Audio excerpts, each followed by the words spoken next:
Beijing enjoys a history of over 3,000 years. It was China's capital during 6 dynasties and is home to more world cultural heritage treasures than any other city on the planet. But Beijing is not what we are talking about today. Instead, we are going to take a look at an operatic genre named after it called Peking opera. Why not Beijing opera? In the past, Westerners translated the city's name as Peking. So it was only natural, a century ago, to apply that term when translating the name of this musical art form. Peking opera enjoys a tremendous reputation in this huge country of 1.4 billion people.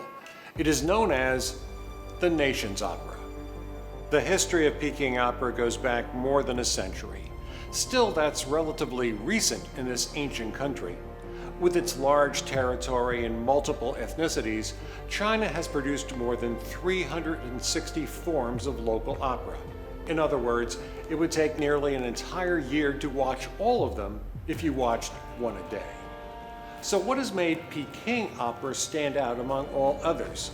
Central to answering this question is the influence of one person, Mei Lanfang. He was the founder of the Mei Lanfang School of Peking opera. It's considered a major milestone in the development of Chinese Peking opera. There are so many legends about him over the past century.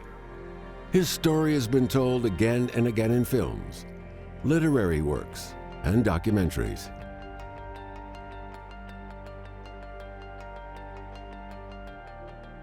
How did he become a great master of Peking opera during this era? How many unusual secrets and dusty memories are still hidden in his wonderful life?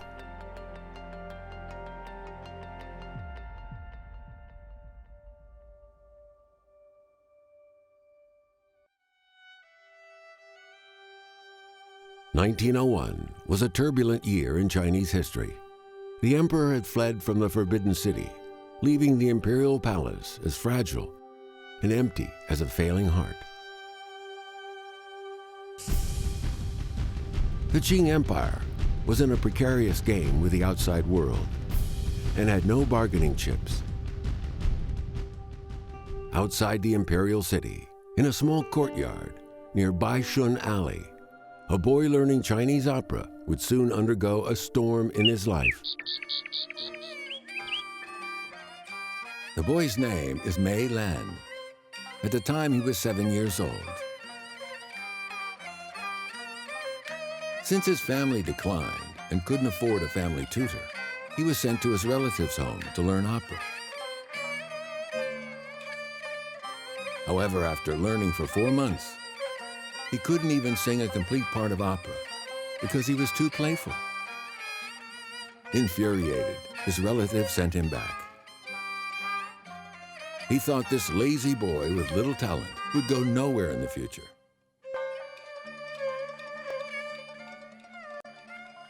No one could have imagined that years later he would become the world-famous Peking opera master, Mei Lanfang. In 1894, Mei Lanfang was born in Beijing to a family of Peking opera performers. His grandfather, Mei Chaoling, is one of the 13 founders of Peking opera. His uncle, Mei Utian, was a famous musician in the Tanxin Pei troupe. He was known for being proficient in all kinds of Peking opera musical instruments. His father, Mei Jufen, was once a top Dan artist.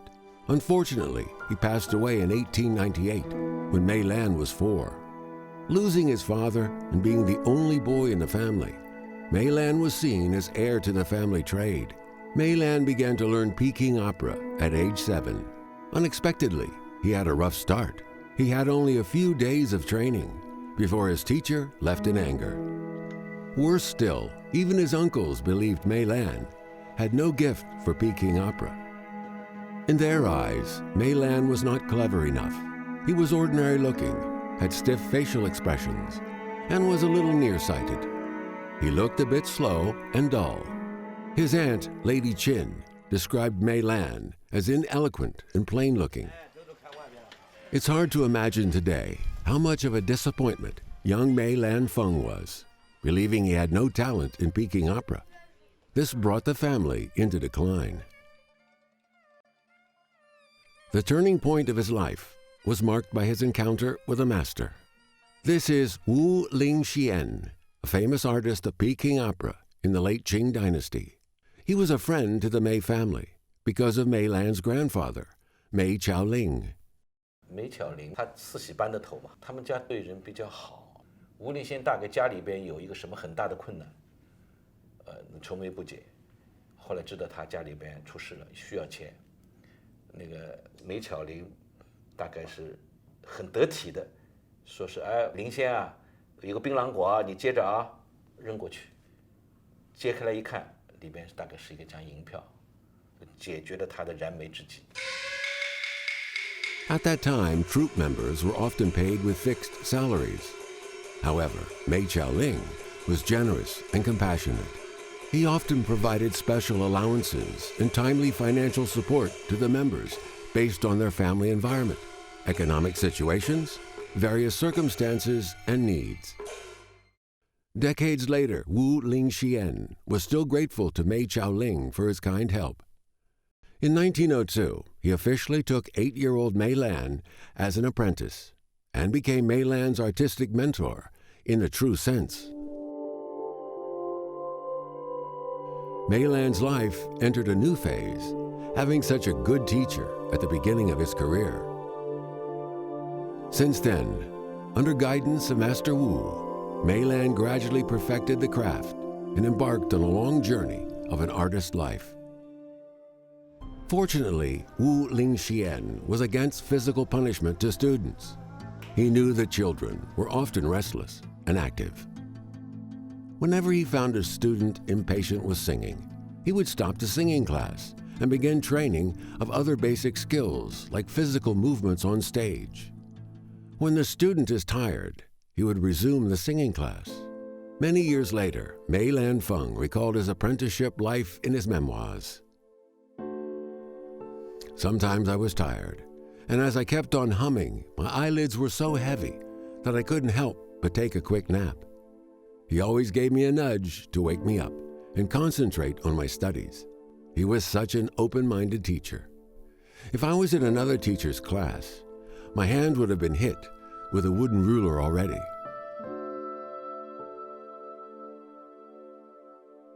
Under kind, elaborate, and careful guidance of Wu, young Mei Lan gradually walked out of the psychological shadow of being branded as not born for this art. He has set his mind on Peking opera. There are 4 subjects a performer must master in Peking opera: singing, monologues and dialogues, acting, and martial arts. And there are also 5 types of skills required: hand, eyes, body, and foot techniques, along with the rules governing them. Even the most famous performer has to practice every day. The most familiar saying among Peking opera performers goes, "One day without practice, only you will know. 2 days, your master will know. 3 days, your audience will know." It's an admonition they always keep in mind. Why are they so strict with themselves? I believe it stems from the rigid format of the performances and the rigorous requirements for every note, every line, every movement. Through the 4 subjects and the 5 skills, the performers master the highly formatted techniques and rules essential to each performance.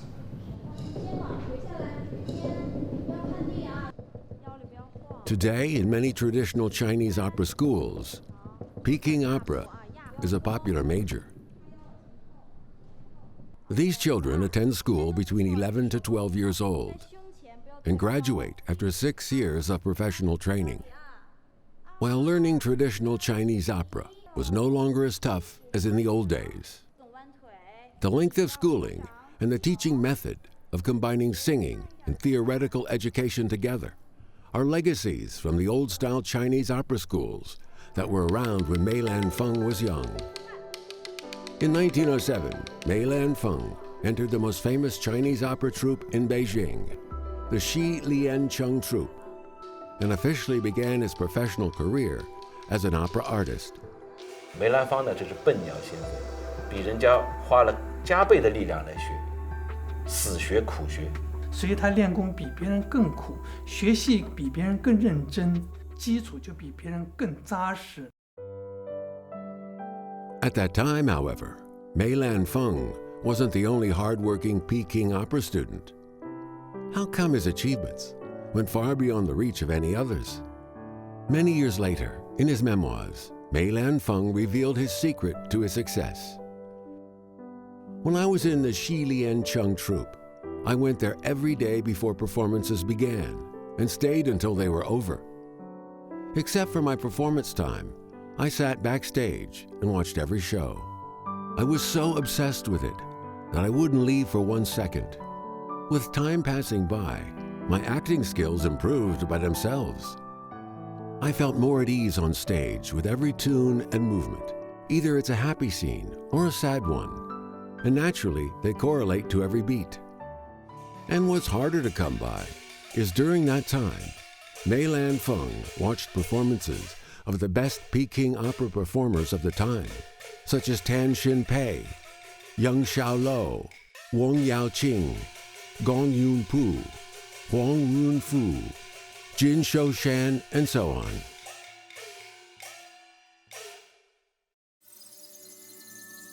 Female characters performed by Mei Lan had bright and charming eyes, expressing amorously tender feelings in their graceful manners. As an old saying goes among Peking opera artists, greatness cannot be achieved without obsession. Through careful observance, hard practice, and fully devoted studies day after day, the ineloquent and plain-looking young man quietly invigorated his potential talents. By constantly improving himself, his amazing charm began to show. In 1908, the founder of the Xi Liancheng troupe, Niu Zihao, said confidently that this young man will succeed in the future, and so gave him a stage name, Mei Lanfang. Since then, the name has accompanied him for the rest of his life, across China and the world. To Mei Lanfang, 1911 was a memorable year. This year, with the outbreak of the Shanghai Revolution, China ushered in a huge change, unprecedented in the last 3,000 years. This year, Mei Lanfang's first child was born, a new member to the Mei family. Also this year, with the premiere of Spring of the Jade Hall, Mei Lanfang became a popular Peking opera star in Beijing, to the credit of his uncle, Mei Wutian. Peking opera, Spring of the Jade Hall, tells a story of Su San, a prostitute in the Ming Dynasty, falsely accused of and imprisoned for murder. She was eventually vindicated and married to her true love. Spring of the Jade Hall is one of the most popular traditional Chinese operas. But this time, Mei Lanfang portrayed a different Su San. 有一次，梅雨田说他听了一个票友叫林继红，把这个《玉堂春》的唱腔全改了，唱腔改得很好听。说你肯不肯原来学的东西改掉，你听他的。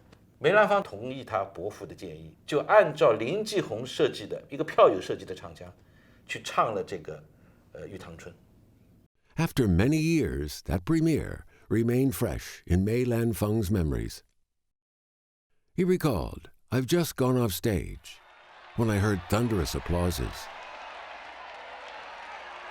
Soon Mei Lanfang found there was neither a singer nor a narrator on stage. It gave space for his uncle's melodious Hu Qin music.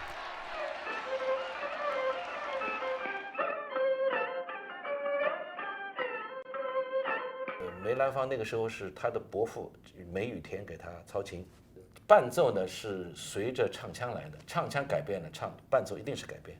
梅雨天呢又是一个大师级的一个伴奏家、音乐家，然后呢，他就显得就比原来的要清新、委婉、好听，有很多新意。Mei Tian was excited by the audience's cheers. He promptly made more changes to the tune and won unceasing applause.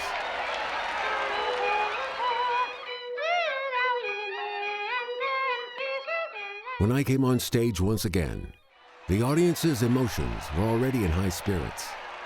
The tunes I sang sound fresh and paralleled the Hu Qin accompaniment harmoniously. They applauded almost every time I finished a line, Mei Lanfang said. Such an atmosphere continued into the full play. 梅兰芳自己的演唱特色，从《玉堂春》这个时候就开始了。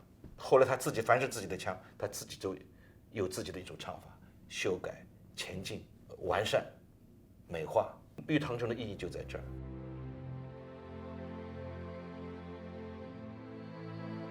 This photo was taken the following year after the premiere of Spring of the Jade Hall. On the eve of a new era, Mei Lanfang paid a special visit to a studio and had this symbolic moment captured.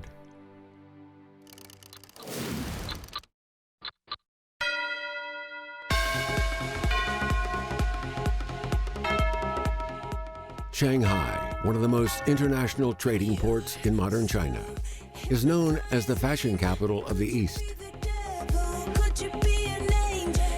Since 100 years ago, in addition to a wide variety of foreign cultures, the Shanghai-style Peking opera, with rich commercial elements, was also booming.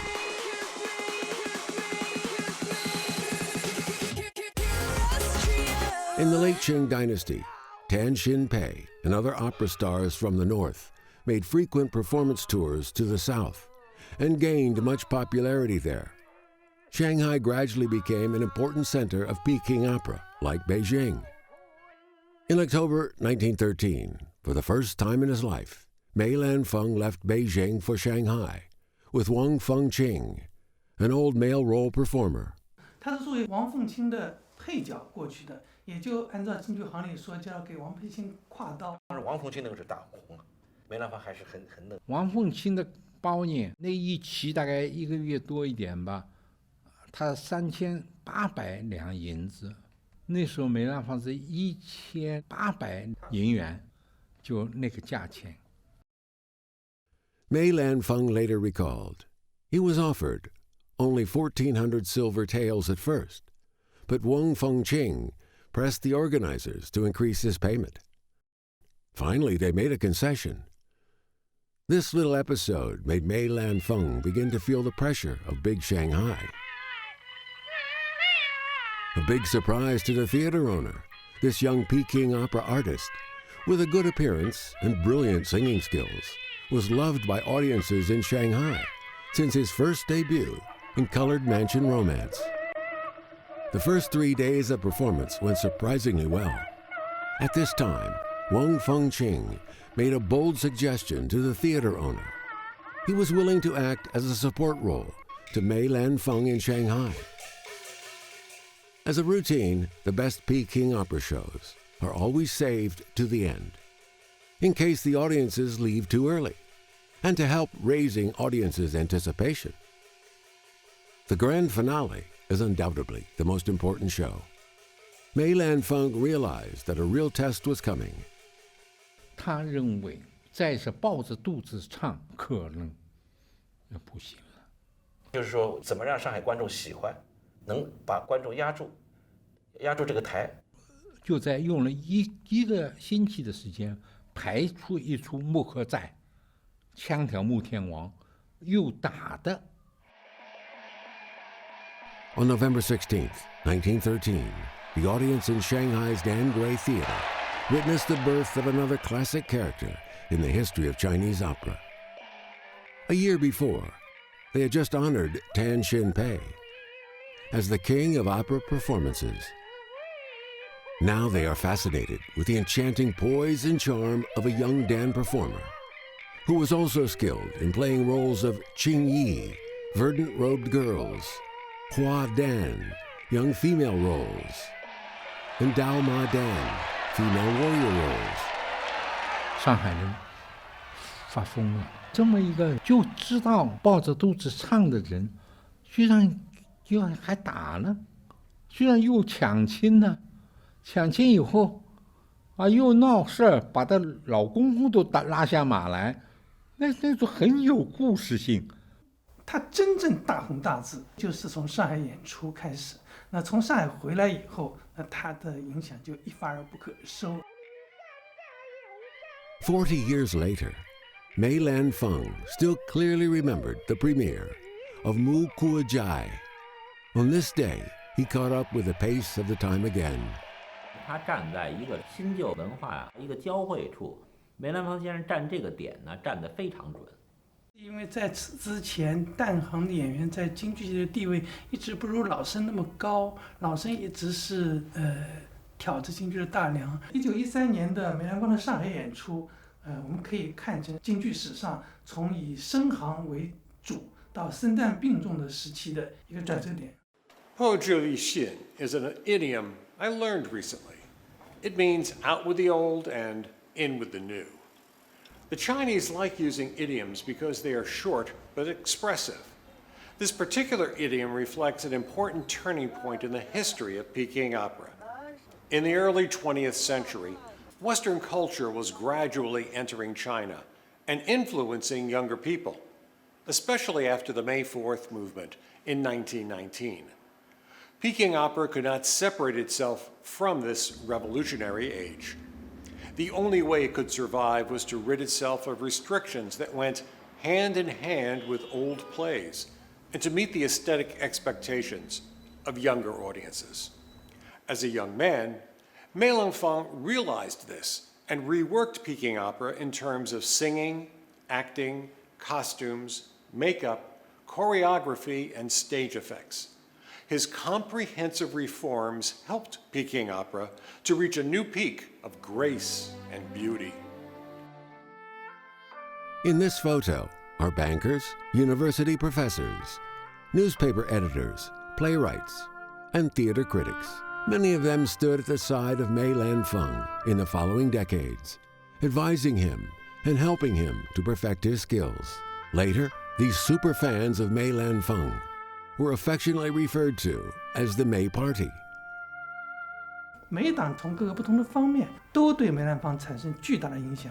他们是从晚清过来的一批重要的文人，这一批文人都很有社会地位、社会影响，他们全心全力的来辅佐梅兰芳，给梅兰芳以各种各样的支持。Close friendship between literati and Peking opera artists is a unique social phenomenon at the end of the Qing Dynasty, when social changes were taking place. Perhaps the existence of these literati had a subtle influence on Mei Lanfang's thoughts, vision, and mind. After the second show in Shanghai, he immediately launched a series of innovative experiments. In the early 1920s, the house near Qingyun Alley was known as the Reed Garden. It's said that after Mei Lanfang bought this 20-room courtyard house in 1916, for more than 2,000 silver taels, he created new modern costume Chinese opera performances here with the Mei Party. Shortly after he returned to Beijing from Shanghai, Mei Lanfang adapted and rehearsed a modern costume Peking opera, The Waves of the Vicious Sea. After his second tour in Shanghai, he adapted and played in 3 modern costumed Peking opera performances based on true stories, Tides of Officialdom, Deng Sha Gu, and A Wisp of Hemp. All of them were blockbusters. 但是他唱了大概是6年到7年的时候，很红啊，梅兰芳突然不唱了。后来我听他讲过一句话，就说这个戏这个手没地方搁。这句话是一个很普通的话，可是非常的深刻，因为京剧是靠程式作为基本的内容。这个现代戏没有程式，整个京剧的程式都不能用了。青年时期的梅兰芳做各种各样的尝试，尝试完了发现走不通，回头走回来，这才是他最可贵的地方。actually while rehearsing modern costume Peking opera. Mei Lanfang also set his eyes on a declining ancient Chinese opera, Guanchu opera.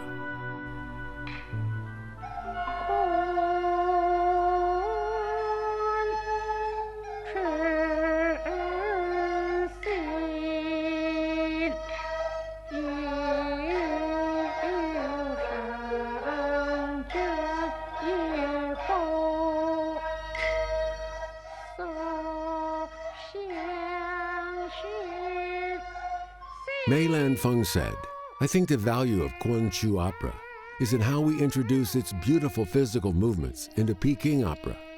From 1914 to 1916, Mei Lanfang learned dozens of Guanchu opera performances from senior Peking opera masters such as Chao Huilan, Li Shoushan, and Chen Duolin, making Guanchu opera popular again in Beijing. 我父亲跟我说，京剧过去老先生没什么身段，主要是听嗓子，连扮演都其次，大方脸，那个你没什么可干的。他重新学了昆曲，才意识到什么样的表演、什么样的题材最能够表达京剧的美学精神，才能够达到表演艺术的极致。因此，他不断的往回走，而不断的把自己的基础打得越来越扎实。In August 1915, with a more solid foundation, Mei Lanfang wrote and performed a new ancient costume Peking opera, Goddess Chang'e Flying to the Moon. The new show was to celebrate the Mid-Autumn Festival. Mei Lanfang absorbed Guanchu opera's feature of combining singing with physical movements. He also redesigned Goddess Chang'e's clothing and hairstyle based on ancient paintings of maidens. Mei Lanfang said, "No one in Chinese opera circles had ever walked in this way before. I have made up my mind to boldly give it a try." 传统京剧它的服饰是根据明代的服装作为规范形成的一套装扮，但是梅兰芳这个古着戏呢，是按照历史上真实存在过的这种服装来扮演古代的人物啊。直到现在，我们新编的历史剧里面的，还是采取了这个路子。These paintings display the Hualian dance that Mei Lanfang designed for Chang'e.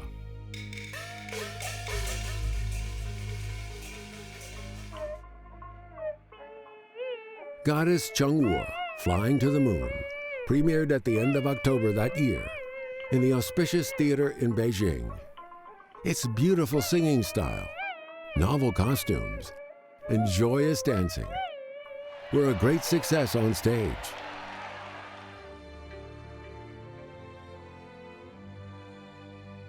Since then, Mei Lanfang and scholars of the Mei Party created a series of new ancient costumed operas based on traditional cultural classics. They extracted the essence from Guanchu opera, classical Chinese paintings, and the art of sculpting and dancing. They gave people a brand new impression on traditional Peking opera, while preserving its traditional style. Audiences therefore gradually shifted from listening to traditional Chinese opera to watching it. 这一时期，梅兰芳取得了巨大的成就，融合了花旦甚至刀马旦的一些特征，开创了一系列的舞蹈，彻底的改变了京剧旦角的表演风格。他开始走一条凸显古典美的一个道路，这是他成为大师的一个关键。艺术也成熟了，作品也出来了，而是人呢，又是20岁出头一点点，就这样的人也特别漂亮。这段时间应该是说梅兰芳鼎盛了，真正红了。This is the bustling Jinbao Street in Beijing, where many large mansions were once located. The most well-known one is Mei Lanfang's former residence, at number 5 in the Wuliang Daren Alley. This courtyard house, with rockery and corridors, marks the peak of Mei Lanfang's flourishing career. At that time, China was in a turbulent age. On the one hand, under the influence of the May 4th movement and the New Culture movement in 1919, Chinese opera, as a symbol of feudal ethical codes, was severely criticized and questioned. On the other hand, talented artists of Peking opera were thriving. Motivated by Mei Lanfang, many Peking opera artists created new singing styles and new shows. Newspapers and musical records spread the art even further, pushing Peking opera to new unprecedented heights. From 1923 to 1928, Mei Lanfang already stood firmly in the forefront of history. He had adapted many old traditional operas and created 8 ancient costumed operas. On the road to becoming a master of a generation, what we see in Mei Lanfang is a relentless entrepreneurial spirit, an uncompromising heart, determined not to drift along. 无论是新编的古装戏啊，以及他改编的老戏啊，都有他非常系统的前进的一种想法，然后用自己的审美理想摆进去，个性摆进去，所以这样的话呢，这个梅派真正梅派出来了，一种表演样式出来了。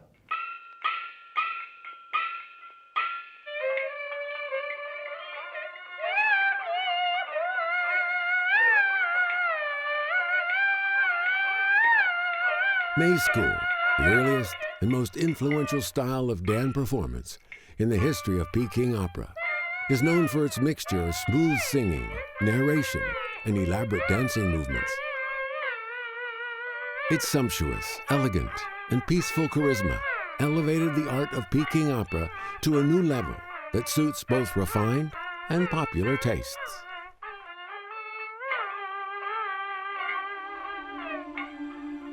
As early as in 1915, the American envoy to China, Paul Reinsch, fell in love with Peking opera and became a fan of Mei Lanfang, after by chance he watched goddess Chang'e flying to the moon. Watching Mei's opera then became a fashionable trend among foreigners in China. During the 1920s and 1930s, Mei Lanfang met and entertained many foreign envoys and literary celebrities at his former residence. Mei Lanfang became a voluntary diplomat to the national government.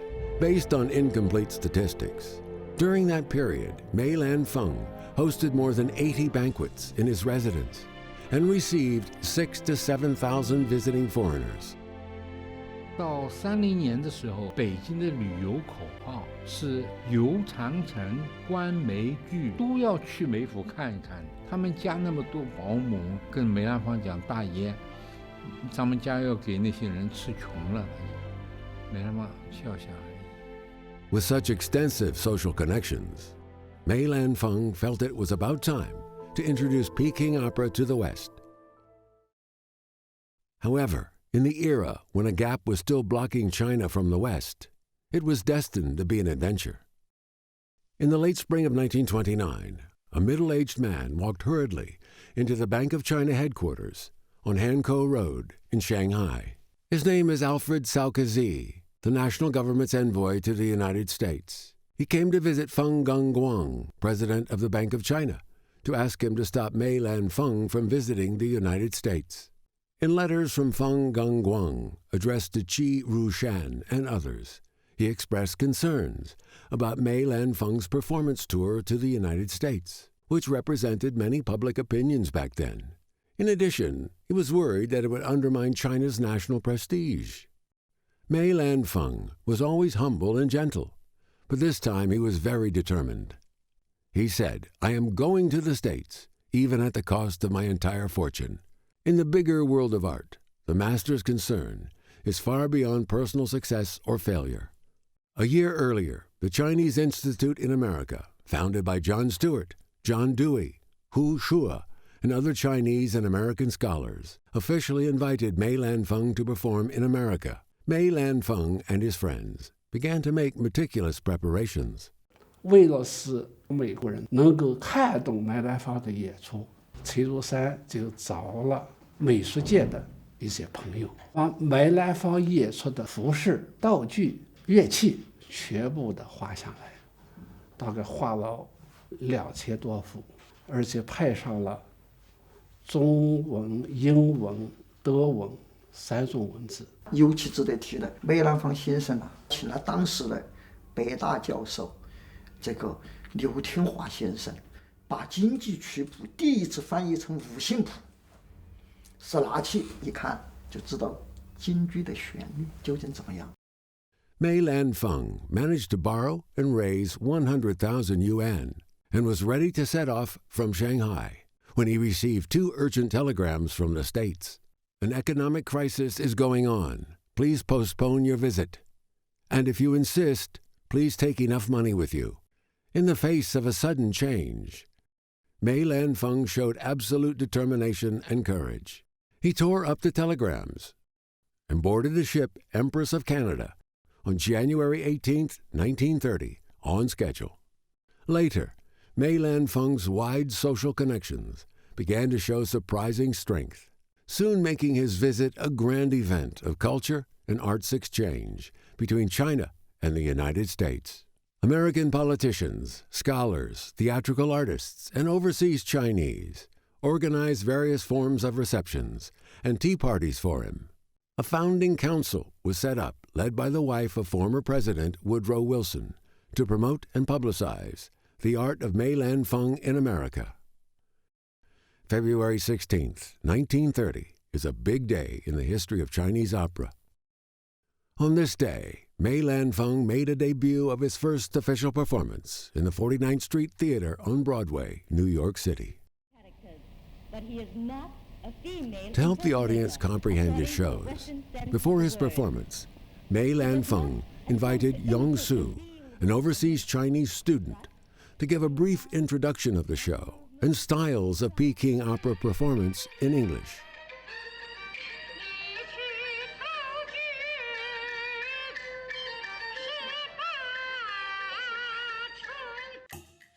Surprisingly, Mei Lanfang's Chinese opera performances gained overwhelming positive responses from the American audience since the first show of the Fen River Bay.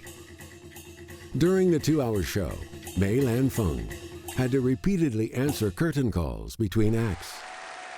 看完戏以后，美国人不走了，要等他谢幕。后来谢幕戏15次都不走，还得要排队上台跟他参手。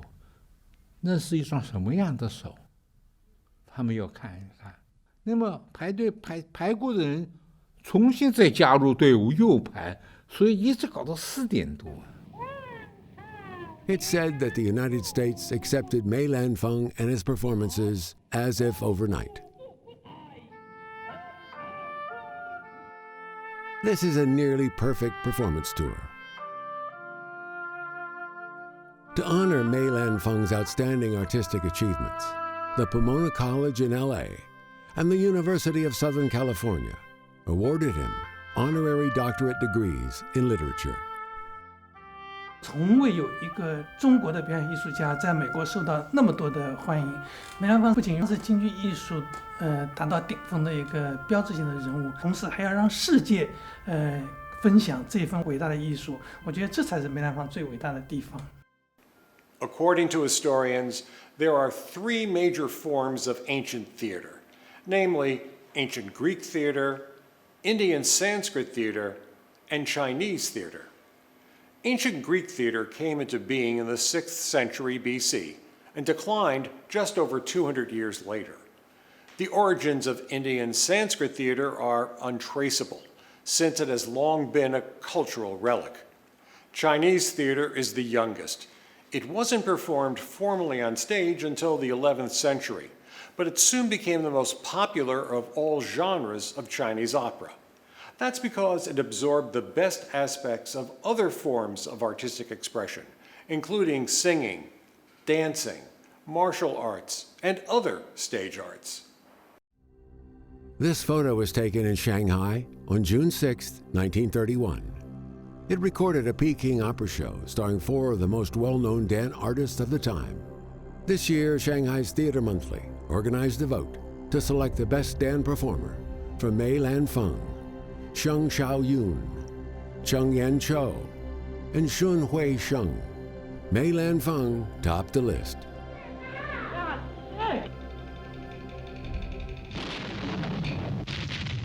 The Mukden incident in 1931 opened the prologue of Japanese aggression against China.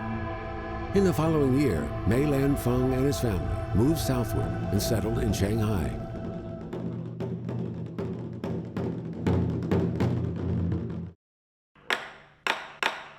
In the following few years, he created 2 new Chinese opera shows, The Fight Against Jin Troops and Regrets of Life and Death. He was trying to motivate public morale to fight against the enemies through a historical story of the Song Empire's fight against the Jin state. However, as the outbreak of the Sino-Japanese War in 1937 and the Pacific War, Mei Lanfang and his family moved to Hong Kong and then returned to Shanghai in 1942. The Japanese wanted to make use of Mei Lanfang's musical influence and international reputation as king of opera performance. They pressed him hard to sing peace-themed opera in the name of goodwill. Mei Lanfang resolutely stopped shaving and took ultra-high doses of thyroid vaccine to hurt himself, and locked himself at home, refusing to perform. During this period, Mei Lanfang had no other way to ease his mental anguish but to paint.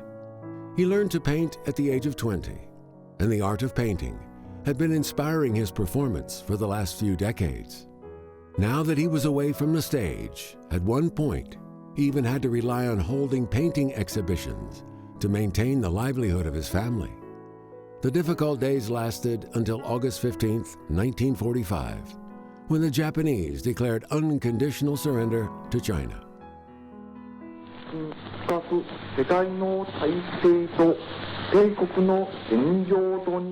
可是那天大家都找不着梅兰芳，课堂里边有好多人就等，呀，这大爷哪里去了？后来梅兰芳缓缓地从那个楼梯上下来，拿一把扇子遮住自己的脸，就露了2个眼睛，都一步下来，大家都感觉到很奇怪，梅兰芳怎么着？像出彩的要表演的样子啊，都很惊奇。他走到那个人的中间，唰一下子把这个扇子拿掉，胡子没有了，剃得干干净净。On October 10th, Mei Lanfang performed a Guanchu opera, Sweet Dream in the Garden, in the Majestic Theater in Shanghai. Audiences were thrilled at the return of the King of Opera performance. Mei Lanfang was excited too. He said in an article in the Huanhui newspaper that I can still sing.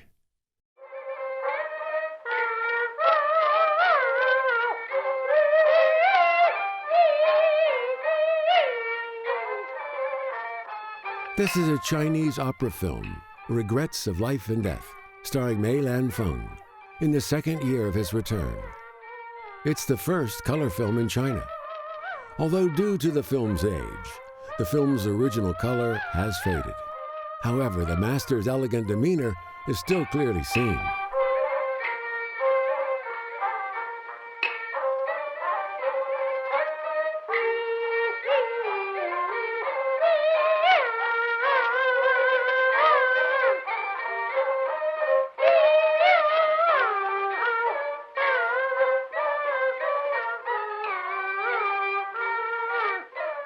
As a master of art, he put national interest in front of his own.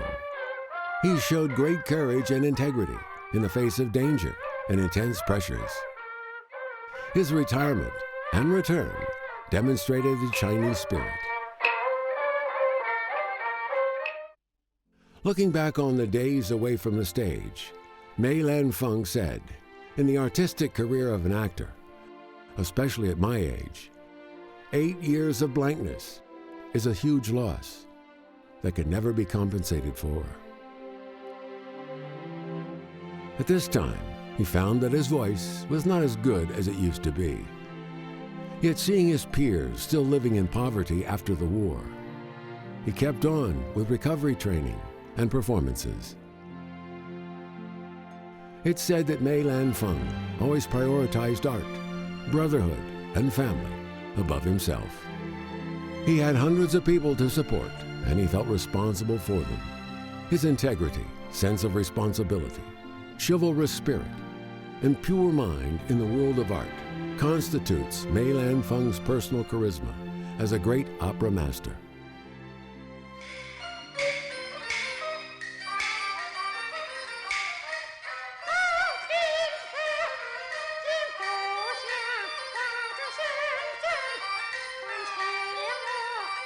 Peking opera, Lady General Mu Takes Command, was composed in 1959.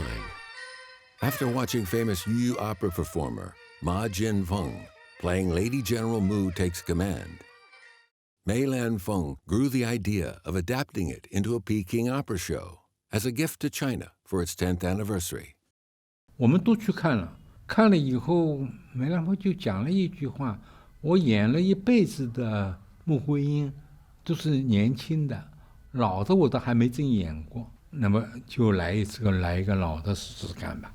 这件事情啊，其实难度是非常大非常大的，所以梅先生在这个加工、改编、挂帅的时候，他有很多很多艺术处理，从而形成了穆桂英挂帅独特的艺术魅力。Lady General Mu Takes Command is the last new Chinese opera in Mei Lanfang's life. With inspiring contents and perfect artistic qualities, it marks a glorious zenith of Mei Lanfang's life and his artistic achievements. This photo was taken on May 31st, 1961, after Mei Lanfang performed Lady General Mu Takes Command for the Chinese Academy of Sciences. At that time, no one would have ever thought that this would be the last song people heard from the Peking opera master. Soon, Mei Lanfang begins to feel pains in his chest and abdomen, and they grew worse. 他说他胃老疼，我吃不下饭，其实他是心绞疼，这就不知是心脏病。他没想到自己会死，因为他已经要到新疆去演出的，所有的箱子、所有的礼物、所有等等等等都全部都准备好了，要去新疆了。因为他身体老是挺好的，这就不在乎了。这个心脏不好，不能多动。At the end of July, Mei Lanfang had a sudden attack of angina and was sent to the Beijing Fuhuai Hospital for first aid. He was then diagnosed with having an acute coronary artery infraction, complicated with acute left heart failure. On hearing the news on August 4th, former Premier Zhou Enlai rushed to see Mei Lanfang. He asked Mei Lanfang to follow the doctor's orders and not to worry about his performances. After his recovery, he could perform wherever he wanted. However, the Peking opera master never made it out of the ward. At 4:45 a.m. on August 8, 1961, Mei Lanfang had a sudden cardiac arrest and died at the age of 67 after the resuscitation failed. 那个时候是下半旗了，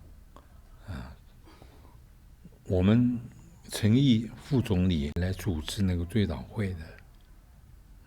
据我知道，陈毅副总理说了一句话，他说：“人无完人，可是梅兰芳是我们中国的一代完人。”